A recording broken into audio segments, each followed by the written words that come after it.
बिस्मिल्लाहिर्रहमानिर्रहीम। अस्सलामुअलैकुम dear students, मैं हूं हबीबुल्लाह कमर और आप देख रहे हैं दी ITeducation.com यूट्यूब चैनल। आज हमारा टॉपिक है कि लीनियर प्रोग्रामिंग की जो फार्मूलेशन है, प्रॉब्लम फार्मूलेशन, वो हम कैसे करेंगे।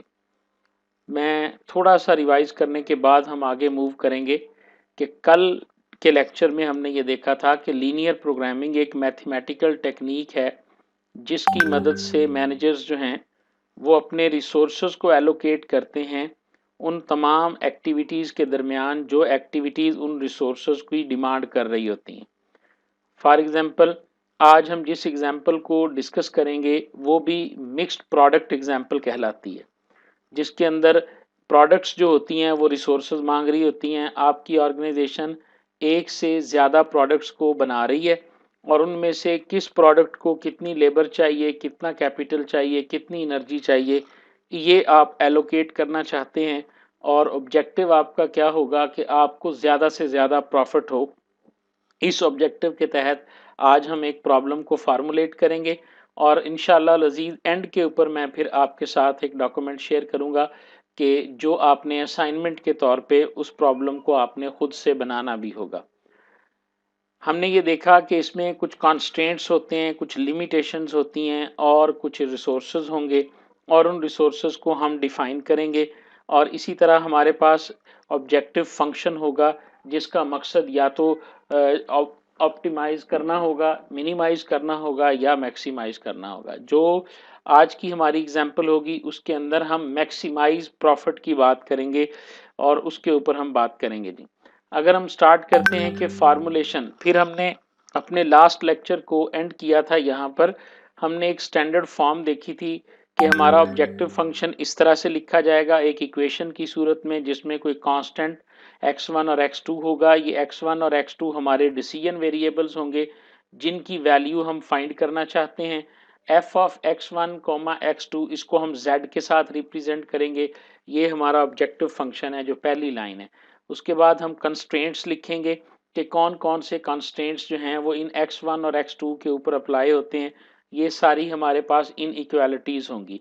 और उसके बाद नॉन नेगेटिव वेरिएबल्स, ये भी कंस्ट्रेंट्स होंगे कि ऐसे वेरिएबल्स जो कि हमेशा नॉन नेगेटिव रहेंगे। यानी गौर से देख लें, हम x1 और x2 के लिए काम करेंगे। पहले हम ऑब्जेक्टिव फंक्शन बनाएंगे, फिर हम कंस्ट्रेंट्स को डिफाइन करेंगे और फिर नॉन नेगेटिव वैल्यूज़ को पुट अप करेंगे। आज हम सिर्फ प्रॉब्लम को लिखना सीखेंगे, ना कि हम प्रॉब्लम के लिए कुछ करेंगे। आज सिर्फ हम उसको लिखना सीखेंगे कि प्रॉब्लम हमने लिखनी कैसे है। तो स्टार्ट करते हैं। फार्मूलेशन ऑफ लीनियर प्रोग्रामिंग के अंदर हम रियल लाइफ प्रॉब्लम को फार्मूलेट करते हैं और ये कोई इतना आसान काम नहीं है, ये बिट ट्रिकी है। जिस तरह आप याद करें कि आप जब फिजिक्स के न्यूमेरिकल्स करते हैं, देखो आपने मैथ पढ़ी हुई है सब ने ना। मैथ के अंदर जो है हमारे पास जो क्वेश्चन आ जाता था ना, मतलब फैक्टराइजेशन की मैं मिसाल लेता हूँ। फैक्टराइजेशन में हम क्या करते थे, हमें एक इक्वेशन दी जाती थी और कहा जाता था कि इसके फैक्टर फाइंड आउट कर लो। हम फैक्टराइजेशन उसके फैक्टर फाइंड कर सकते थे कंप्लीटिंग स्केयर के ज़रिए भी, व या वो जो हम जोड़े बना के करते हैं वो बनाकर भी, या फिर क्वाड्रेटिक इक्वेशन के ज़रिए। लेकिन उसी एक्सरसाइज के अंदर जब नीचे एक वर्डी प्रॉब्लम होता था जिसमें स्टेटमेंट लिखी होती थी, तो उस स्टेटमेंट से पहले हमने इक्वेशन बनानी होती थी, तो वहाँ आके हमें थोड़ी सी प्रॉब्लम होती थी। एज अ स्टूडेंट एक दफ़ा स्टूडेंट ज़रूर सोचता है और अगर उसकी इक्वेशन ठीक बन जाए तो फिर उसका सॉल्यूशन लगाने के आगे बहुत सारे मेथड हैं। तो आज हम एक वर्डी प्रॉब्लम से इक्वेशंस बनाना सीखेंगे और जब हमारी इक्वेशंस बन जाएंगी तो इंशाल्लाह हम देखेंगे कि फिर हम इनको सॉल्व कैसे करेंगे। जो सबसे पहला स्टेप है, हम ऑब्जेक्टिव फंक्शन को डिफाइन करेंगे। ऑब्जेक्टिव फंक्शन को डिफाइन करने के बाद हम कंस्ट्रेंट्स को डिफाइन करेंगे। कंस्ट्रेंट्स को डिफाइन करने के लिए हम देखेंगे कि रॉ मटेरियल की क्वांटिटीज़ जो हैं वो कौन कौन सी अवेलेबल हैं, डिमांड्स उनकी क्या है और प्रोडक्ट्स हमारे पास कौन कौन सी हैं। और उसके बाद हम देखेंगे कि हमारी जो प्रोडक्ट जो कैपेसिटी है वो कितनी है। ये बातें ज़रा थोड़ी सी इन लिस्ट कर लें। हम करेंगे जी ऑब्जेक्टिव फंक्शन को डिफाइन करेंगे, कॉन्स्ट्रेंट्स को डिफाइन करेंगे और ये कॉन्स्ट्रेंट्स रॉ मटेरियल की क्वांटिटी पर और प्रोडक्ट्स की डिमांड के ऊपर और हमारी कैपेसिटी के ऊपर जो है ना वो फॉल करती होंगी। तो आज हम स्टार्ट करते हैं जी कि हमारे पास जो एक्चुअल एग्जांपल है वो कौन सी है जी।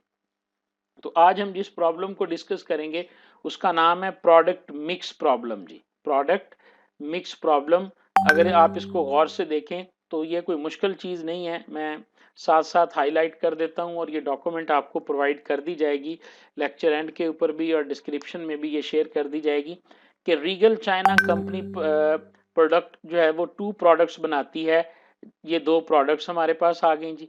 कौन कौन सी जी? एक वो प्लेट बनाती है, एक वो मग बनाती है। Company has limited amount of 2 resources, 2 उसके पास रिसोर्सेज हैं। कौन कौन से जी? एक क्ले का रिसोर्स है और एक लेबर का रिसोर्स है। रिसोर्सेज भी हमें मिल गए और हमें प्रोडक्ट जो है वो भी मिल गई जी।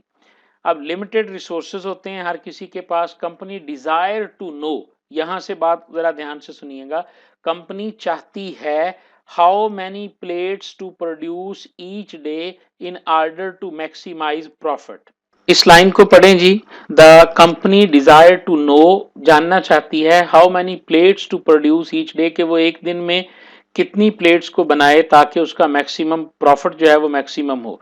The two products have the following resources requirement, यहां से हमें रिसोर्सेज की रिक्वायरमेंट मिल गई है कि दोनों की रिसोर्सेज रिक्वायरमेंट क्या हैं, वो एक टेबल की सूरत में हमें दे दी गई हैं। अब इस टेबल को ज़रा गौर से देखें, मैं आपको समझा देता हूँ।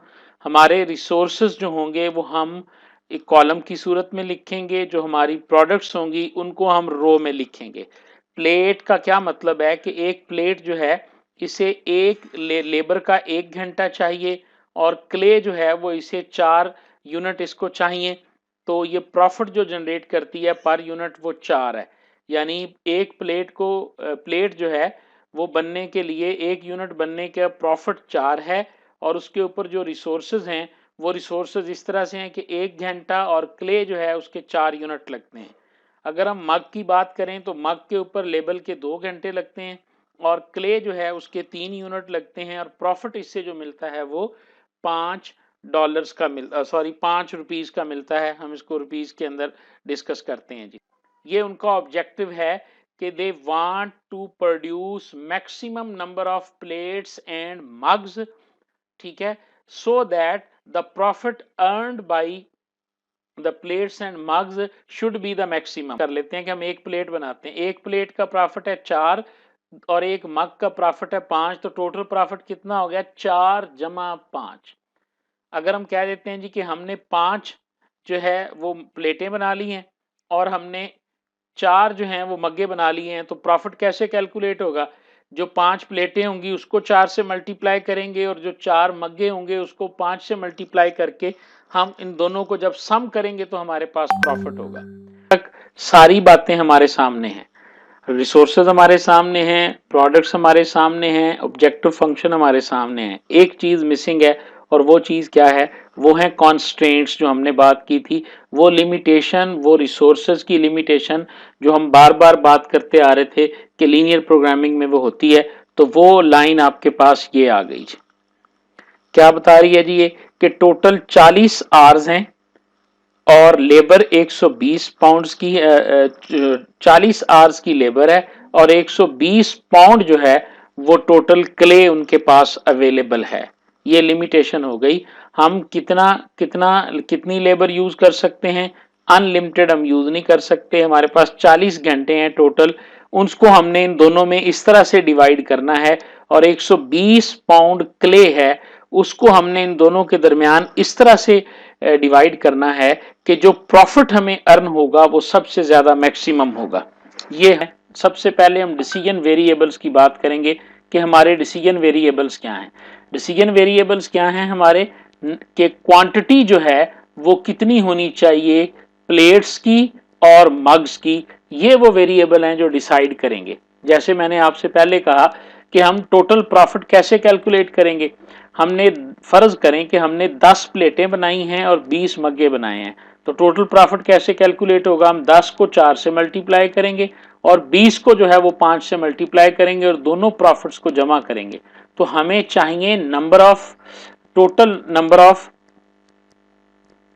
प्लेट्स और टोटल नंबर ऑफ मग्स जो हैं, ये दो चीजें हमें चाहिए, ये हमारे पास होंगी तो हम क्वांटिटी इनकी, तो ये हमारे डिसीजन वेरिएबल्स हैं। तो देखिए जी हमने क्या किया, इस तरह आपने लिखना है जी x1 the number of plates to be produced, ये आपने एक वेरिएबल जो है वो लेट कर लिया। दूसरा आपके पास x2 है, टोटल नंबर ऑफ ऑब्जेक्टिव्स हैं।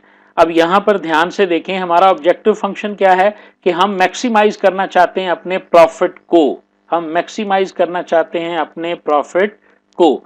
तो ध्यान से देखें जरा, यहां पे एक इक्वेशन बनाने की कोशिश करते हैं हम फर्ज करें कि प्रॉफिट को जो है ना वो z के साथ लिख देते हैं, तो जो अननोन है वो x1 है और x2 है। तो क्या इक्वेशन बनेगी भला प्रॉफिट की, कि प्रॉफिट यानी z equal to 4x1 plus 5x2।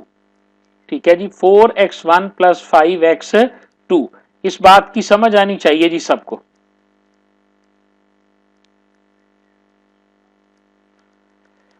मैंने आप लोगों को अनम्यूट कर दिया है।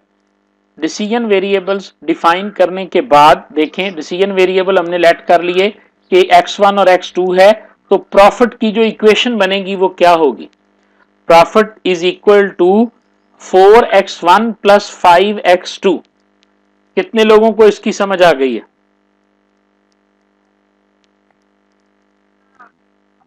शाबाश। तो अब देखें, ये अभी हमने नीचे नहीं देखा, लेकिन जब हम नीचे जाएंगे तो हम गौर से देखेंगे तो हमारा ऑब्जेक्टिव फंक्शन एग्जैक्टली यही होगा कि हम इसको डिफाइन करेंगे। अब ऑब्जेक्टिव फंक्शन की इक्वेशन देखें जी क्या है, z is equal to 4x1 plus 5x2, और उसके बाद मकसद हमारा क्या है, इसको मैक्सिमाइज करना। हम x1 और x2 की डिफरेंट वैल्यूज को ट्राई करेंगे और z की कीमत आती जाएगी, जहां पर z की मैक्सिमम वैल्यू आ जाएगी और वो हमारा सॉल्यूशन होगा। ये करना कैसे है इस पे हमने बिल्कुल भी तवज्जो नहीं देनी, ठीक है। फिलहाल आपको ये पता चलना चाहिए कि हमने ये इक्वेशन कैसे बनाई है। तो हम 4x1 प्लस 5 ये हमारा ऑब्जेक्टिव फंक्शन जो है ना वो डिफाइन हो गया। अब मैं आपको स्लाइड की तरफ लेके जाता हूं। तो स्लाइड के अंदर जो हमने फार्मूलेट पढ़ा था, ये पहली चीज हमारी कंप्लीट हो गई कि हमने ऑब्जेक्टिव फंक्शन डिफाइन कर लिया। अब आ जाएं कॉन्स्टेंट्स की तरफ। कॉन्स्टेंट की तरफ आते हैं जी। अब कॉन्स्टेंट में हमारे पास क्या है, टोटल नंबर ऑफ आर्स कितने हैं जी, 40 हैं। टोटल नंबर ऑफ आर्स कितने हैं, 40। ये लेबर है, लेबर को यूज कर रही है प्लेट्स और उसके बाद यूज कर रहे हैं मग। ध्यान से देखें, 1 घंटा यूज करता है कौन, x1, और 2 घंटे यूज करती है कौन, हमारे पास मग यूज करता है। ध्यान से देख लें, हमने लिखा हुआ है प्लेट, हमने चूंकि x1 और x2 यहां पे लिख दिया हुआ है इनको, कि इसकी क्वांटिटी x1 है और इसकी क्वांटिटी को हमने x2 से किया है। अब हम लेबर की क्या शर्त है, there are 40 hours of labour. ठीक है जी। फॉर एग्जाम्पल मैं एक मिसाल देता हूं कि हमने 5 प्लेट्स और 3 मग बना लिए, तो हमने कितनी लेबर यूज की, हम 5 को 1 से मल्टीप्लाई करेंगे प्लस उस 3 को 2 से मल्टीप्लाई करेंगे, तो हमारे पास ये वैल्यू आ जाएगी कि हमने कितनी लेबर कंज्यूम कर ली है। तो इसकी इक्वेशन क्या बनेगी भला, इसकी इक्वेशन बनेगी 1x1 प्लस 2x2। ये देखें जी, हमारा पहला कांस्टेंट जो निकलेगा वो क्या होगा जी, वो देख लें। हमारे पास जो पहला कांस्टेंट आएगा वो ये होगा कि हमारी लेबर जो है 1x1 प्लस 2x2, और ये कहां तक जा सकती है वैल्यू, ये 40 तक जा सकती है या 40 से कम तक जा सकती है। ये हमारा पहला कांस्टेंट बन गया इस प्रॉब्लम का। अब ये मैक्सिमम कितनी हो सकती है, ये देखो, तो टोटल वैल्यू हमारे पास 40 है।